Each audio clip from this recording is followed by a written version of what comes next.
Assalamualaikum warahmatullahi wabarakatuh. Perkenalkan, kami dari kelompok Rara, Senah, dan Amanda akan mempresentasikan tentang bab 8 dampak sosial informatika. Pertama, kami akan menjelaskan tentang teknologi informasi. Apa itu teknologi informasi? Teknologi informasi atau TI adalah teknologi yang menggunakan komputer untuk menyimpan, mengambil, dan mengirimkan data. TI mencakup sistem informasi, sistem komunikasi, serta perangkat keras, perangkat lunak, dan peralatan perifer. Dengan adanya alat komunikasi seperti jaringan komputer, internet, dan yang lainnya, TI memungkinkan komunikasi tanpa batas ruang ataupun waktu, yang dikenal sebagai TIK atau Teknologi Informasi dan Komunikasi. Konsep ini diperkenalkan pada tahun 1958 oleh Harold J. Leavitt dan Thomas L. Whisler yang mencakup pemrosesan informasi, statistik, dan simulasi dengan komputer. Perkembangan komputer dari awal kemunculan hingga sekarang menjadi cell phones, ponsel, atau telepon pintar, smartphone, adalah suatu revolusi. Ukuran komputer menjadi makin kecil, namun kemampuannya makin besar. Seperti dahulu komputer sebesar ruangan kelas, namun sekarang hanya sebesar genggaman tangan. Ini menunjukkan perkembangan komputer dan telepon yang disebut komponen utama TIK. Selanjutnya, kami akan menjelaskan tentang pengaruh TIK terhadap kehidupan masyarakat. Manusia sebagai makhluk sosial selalu berhubungan dengan orang lain. Penggunaan gawai yang terhubung memudahkan kontak sosial yang lebih intens. Puluhan tahun yang lalu, komunikasi dengan saudara jauh hanya bisa dilakukan sebulan sekali. Tapi kini kita bisa berhubungan setiap saat. Mereka juga bisa membantu aktivitas sehari-hari agar lebih efisien. Seperti korespondensi bisnis yang dulu mahal, kini bisa dilakukan murah melalui aplikasi chat.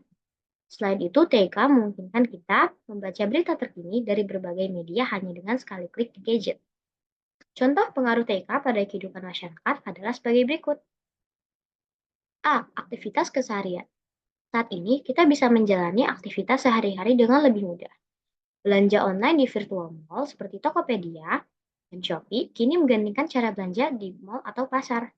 Pembayaran juga dapat dilakukan secara elektronik melalui e-payment seperti e-banking, m-banking, ataupun e-wallet.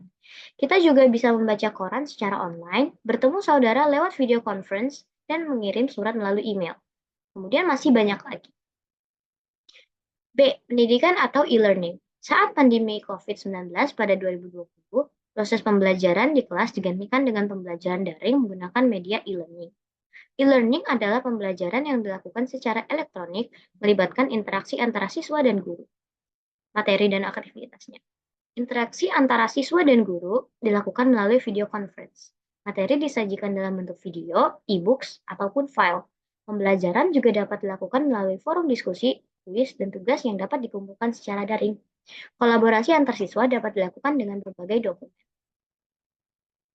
C. Kesehatan. Saat ini, kita tidak perlu lagi pergi jauh-jauh ke dokter jika sakit. Dengan telemedicine, kita bisa berkonsultasi dengan dokter secara virtual.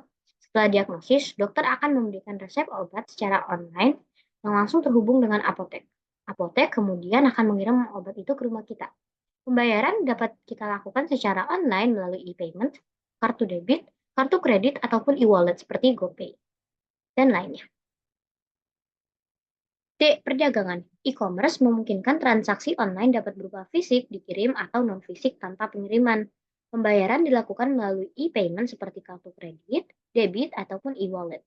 Di daerah dengan akses internet terbatas, kerjasama dengan penyedia internet lokal bisa mendukung perdagangan online. E. Pekerjaan. TIK menciptakan pekerjaan baru seperti pengembang web dan programmer yang bisa dilakukan dari rumah. Pekerjaan non-TIK seperti sales dan konsultasi dokter juga bisa dilakukan dengan bantuan TIK, membuka peluang wirausaha tanpa batas geografis. Kemudian selanjutnya, kami akan menjelaskan tentang dampak positif dan negatif teknologi informasi dan komunikasi. TIK berdampak positif pada kehidupan manusia dengan meningkatkan produktivitas, efektivitas, dan juga efisiensi. Namun, TIK juga memiliki dampak negatif, seperti berkurangnya interaksi tatap muka langsung dan maraknya berita bohong di internet. Pertama yang akan kami bahas adalah dampak positif dari TIK. 1. Pengelolaan kegiatan keseharian. TIK membantu mengelola aktivitas sehari-hari dan meningkatkan produktivitas. Jadwal dapat diatur dengan aplikasi kalender di gadget, pembayaran tagihan otomatis melalui e-banking, serta pembelian barang dapat dilakukan secara daring. Teknologi Internet of Things juga memungkinkan kita untuk mengendalikan peralatan rumah tangga dari jarak jauh, seperti ponsel, kulkas, lampu, ataupun mesin cuci selama terhubung dengan internet. Saat ini juga sudah banyak kamera tersembunyi yang merekam semua kejadian di sekitar. Di tempat umum, pemasangan kamera sembunyi harus dinyatakan secara terbuka. Internet of Things sekarang ibarat mata yang mengintai kita di mana-mana, sehingga diharapkan dapat meminimalkan tindak kejahatan.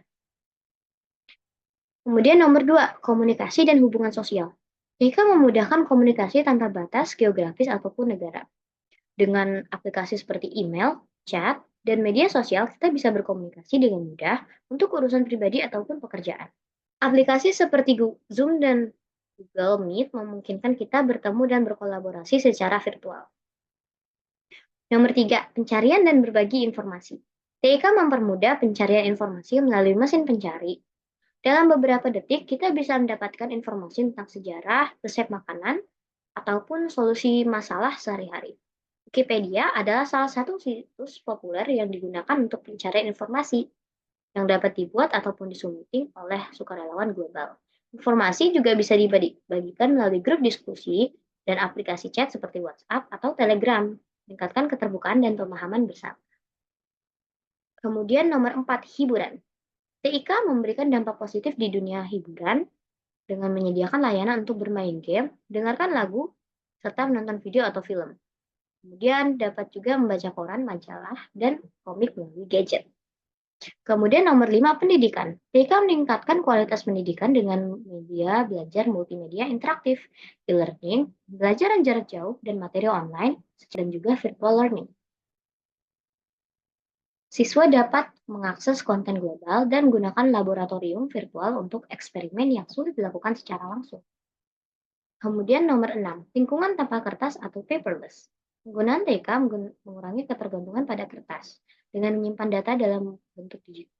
Ini mengurangi penebangan pohon, mendukung lingkungannya lebih sehat, dan berkontribusi pada tujuan pembangunan berkelanjutan ataupun SDG. Nomor 7, pengembangan kecakapan hidup sehari-hari. TK mempermudah kita mengatasi masalah sehari-hari dengan menyediakan akses ke informasi berkualitas, seperti tutorial atau informasi kesehatan. Informasi yang valid dapat membantu menyelesaikan masalah hidup, seperti cara mengatasi kerusakan peralatan rumah tangga atau mendapat saran kesehatan yang tepat. Dengan memilih kata kunci pencarian yang tepat, kita dapat menemukan solusi yang dibutuhkan. Kemudian, kami akan membahas dampak negatif. Nomor 1, penyebaran informasi yang salah. Penyebaran berita bohong atau hoaks melalui media sosial bisa sangat berbahaya karena bisa menyesatkan orang dan memicu tindakan melanggar norma. Oleh karena itu, kita perlu memverifikasi kebenaran sebelum menyebarkannya. Nomor 2, kecanduan internet dan game. Penggunaan berlebihan media sosial dan game dapat menyebabkan kecanduan, mengurangi kemampuan bersosialisasi, dan berdampak negatif pada kesehatan fisik, seperti gangguan mata. Kemudian nomor 3, cyberbullying. Fenomena bullying di dunia maya semakin meningkat, dengan banyak korban yang mengalami depresi berat dan bahkan bunuh diri karena ejekan di internet. Dan nomor 4, berkurangnya aktivitas sosial. Penggunaan internet yang berlebihan dapat mengurangi pertemuan langsung, yang memengaruhi kehidupan sosial kita. Pandemi memperburuk kondisi ini, meskipun pertemuan langsung penting untuk menjaga kesehatan mental. Nomor 5, berkurangnya aktivitas fisik. Terlalu sering beraktivitas online dapat mengurangi gerakan fisik, menyebabkan gangguan kesehatan seperti kegemukan ataupun kelelahan. Nomor 6, potensi kehilangan pekerjaan. Kemajuan teknologi, terutama dalam otomatisasi, dapat menggantikan pekerjaan manusia, meskipun teknologi ini juga membuka peluang pekerjaan baru. Nomor 7, potensi korban kejahatan. Dengan meningkatnya transaksi online, kejahatan siber menjadi ancaman. Data yang dikirim melalui internet berisiko dicuri atau dimanipulasi. Perlindungan dari data seperti enkripsi dan antivirus sangat penting untuk mencegah kejahatan. Sekian yang dapat kami sampaikan. Kurang lebihnya kami minta maaf. Terima kasih. Wassalamualaikum warahmatullahi wabarakatuh.